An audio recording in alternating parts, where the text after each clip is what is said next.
Hi, we are starting a new series of tutorials. We will look at modeling simple, intermediate, and complex objects. The objective is to demonstrate hints that can be used in everyday object modeling with Blender. This will boost your intuition and memory to get fast at modeling. In this tutorial, we will cover simple objects, simple but curved shapes,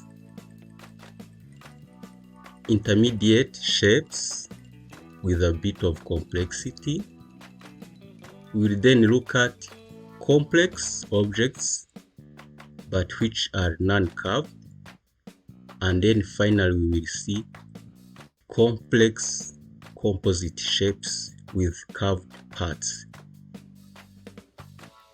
If you are interested and if you want to support this initiative, please consider to subscribe to our channel and get future videos. Thank you and see you in the series.